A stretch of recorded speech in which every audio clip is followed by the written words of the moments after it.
एक बार की बात है, सबल नाम का एक लड़का एक नगर में रहता था। वह अपने जीवन से बहुत निराश था।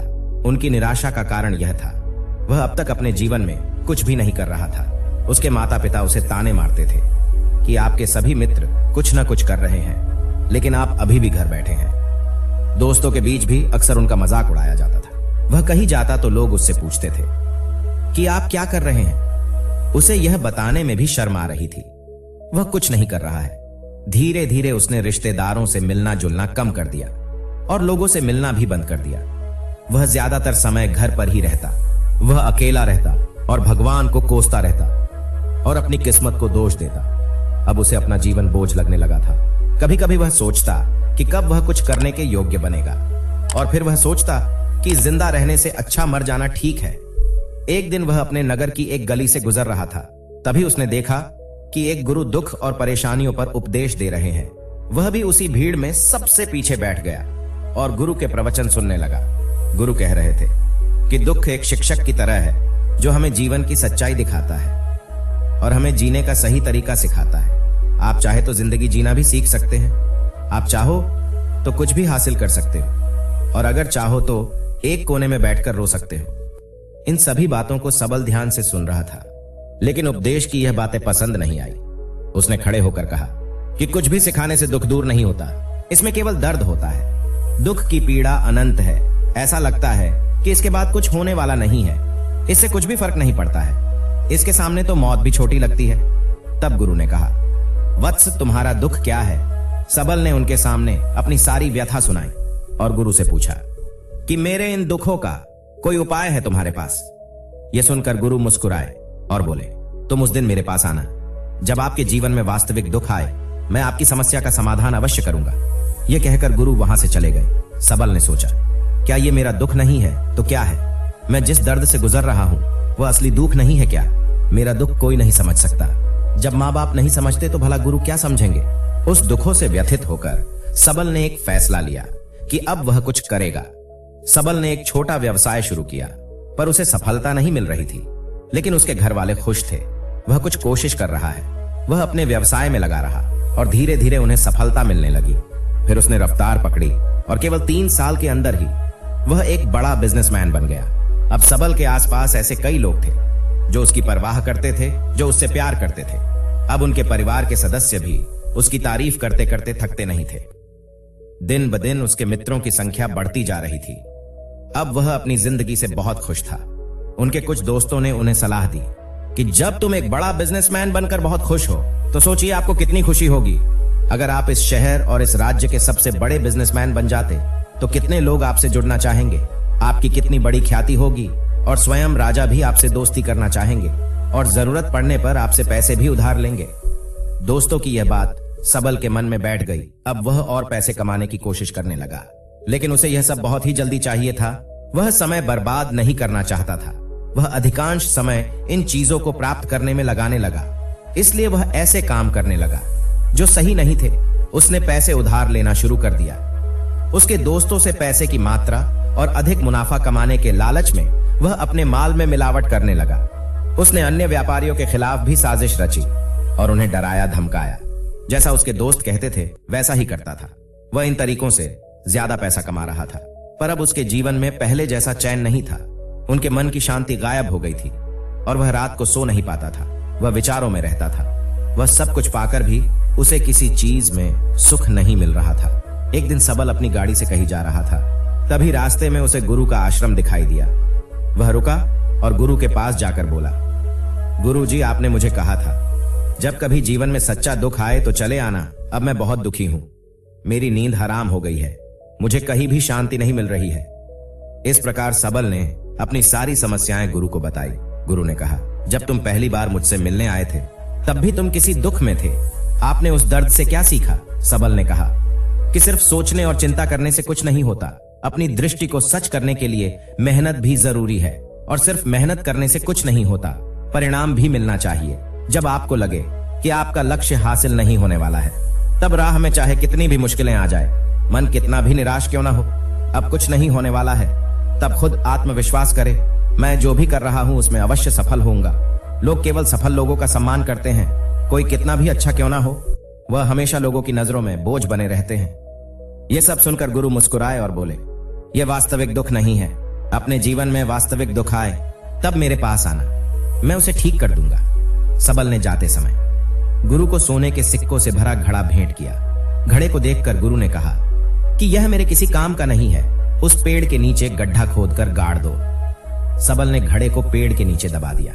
जैसा कि गुरु ने बताया उसने वैसा ही किया और वहां से चला गया। कुछ दिनों से कारोबार ठीक चल रहा था, लेकिन व्यापार के गलत तरीके के कारण धीरे धीरे उसे व्यापार में घाटा होने लगा। उसकी सारी दौलत धीरे धीरे खत्म होने लगी और एक दिन ऐसा भी आया जब उसके पास कुछ भी नहीं बचा और उस पर कर्ज का बोझ चढ़ गया था।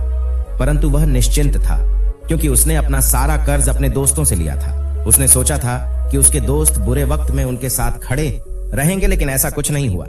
जैसे ही बुरा वक्त आया, दोस्त पहले उससे कर्ज मांगने लगे। अगर उसने कर्ज नहीं लौटाया तो उन्होंने उसे जान से मारने की धमकी भी दी।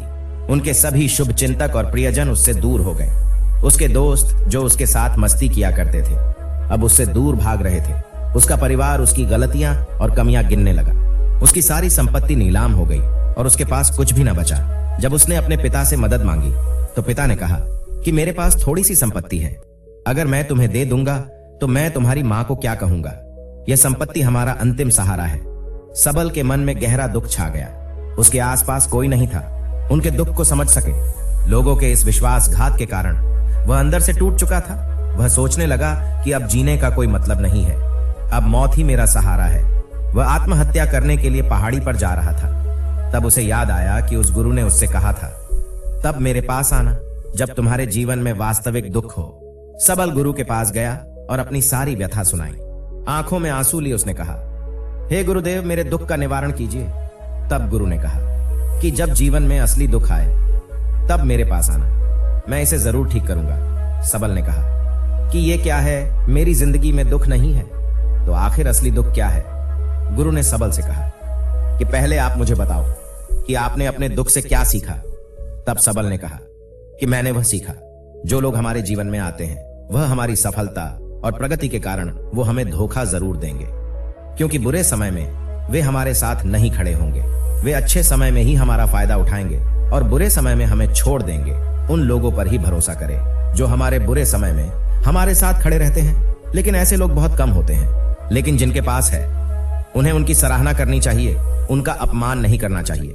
कभी भी किसी के खिलाफ साजिश नहीं रचनी चाहिए। अपना काम ईमानदारी और धैर्य से करें और कभी लालची न बने। अपने सारे दुख दर्द और अनुभव बयां करने के बाद सबल गुरुजी के सामने आंखों में आंसू लिए बैठ गया। कुछ देर बाद गुरु उठे और पेड़ के नीचे गड्ढा खोदा और वो घड़ा निकाला जो सोने के सिक्कों से भरा हुआ था। उसने सबल को देकर कहा, मेरे पास तब आना जब तुम्हारे जीवन में वास्तविक दुख हो। सबल ने अपने गुरु को धन्यवाद दिया और उसे प्रणाम करके चला गया। उस पैसों से उसने एक छोटा सा व्यवसाय शुरू किया। अब वह छोटा व्यापारी बनकर भी खुश था। उसने पूरी लगन और ईमानदारी से कारोबार किया और जल्द ही वह अपने शहर का एक बड़ा व्यापारी बन गया। उसका जीवन सुख सुविधाओं से भरा हुआ था। लेकिन कोई कितना भी अच्छा क्यों ना हो, लेकिन जीवन में दुख आता है। तो सबल के जीवन में भी दुख आया। अपने माता पिता की मृत्यु हो गई।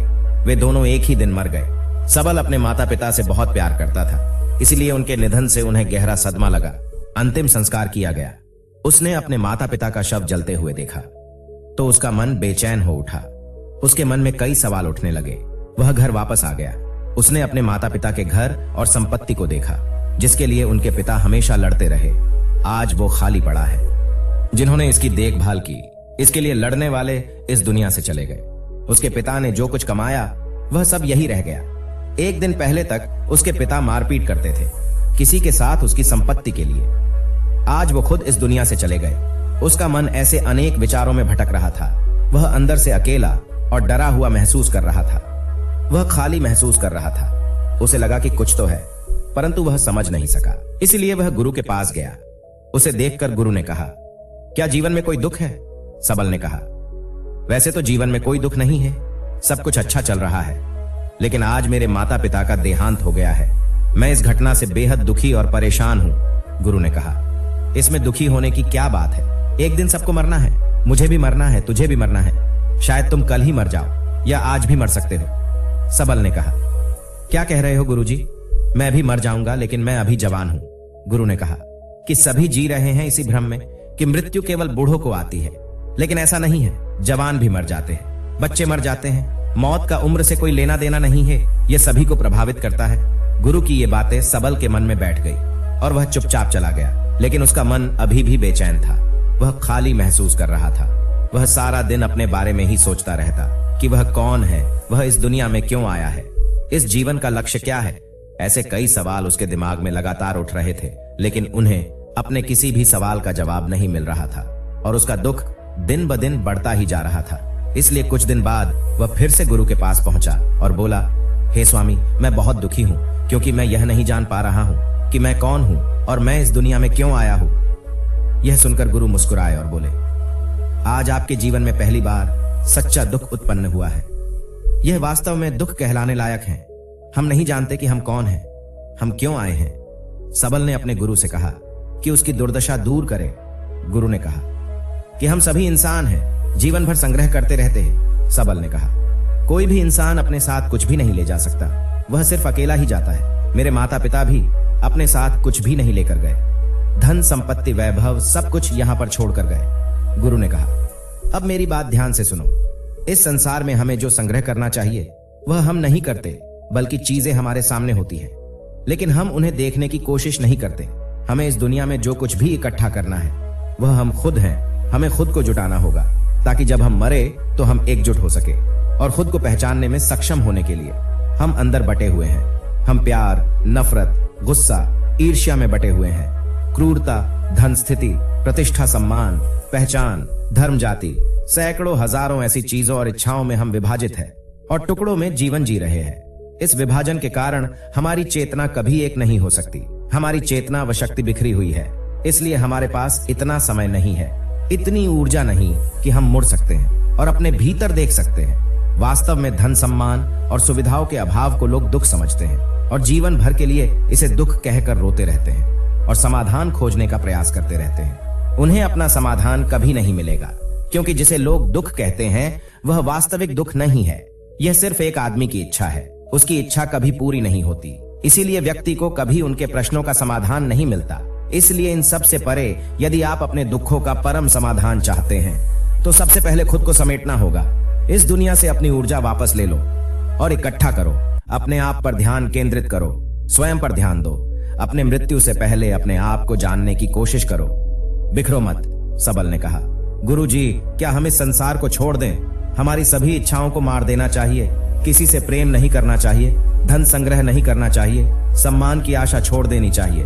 गुरु ने कहा कि भावनाओं और इच्छाओं से ऐसे बिखरे हुए मनुष्य में से बाहर निकल आओ, जैसे कोई पत्थर पहाड़ से अलग होकर गिरे तो जिस पर पर्वत का कोई कंट्रोल नहीं होता सिवाय देखने या परेशान होना और कुछ खोना। ठीक वैसे ही बिखरे हुए मनुष्य की इच्छाएं बेकाबू और दर्दनाक है। उसका अनियंत्रित मन इच्छा करता रहता है और कल्पना करता रहता है और यह दुख देता है। लेकिन जब एक व्यक्ति अपने मन को एकत्र करता है तो वह जो कुछ भी करता है वह उसके नियंत्रण में होता है। फिर उसकी इच्छा से इच्छाएं भी उत्पन्न होती है। फिर सबल ने कहा कि आपने मेरे असली दुख का समाधान कर दिया। आपका बहुत बहुत धन्यवाद।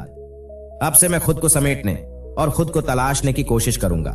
गुरु ने कहा कि मानव शरीर में बहुत ऊर्जा और शक्ति है, लेकिन यह फालतू के कामों में बटा हुआ है, बेकार की बातों में लगा हुआ है। यह एक बहुत ही शक्तिशाली मशीन की तरह है और वह बिना सोचे समझे अपनी शक्ति बर्बाद कर रहा है और बिना किसी नियंत्रण के।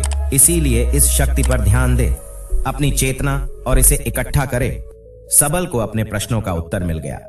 उसने अपने गुरु का धन्यवाद किया और चुपचाप चला गया।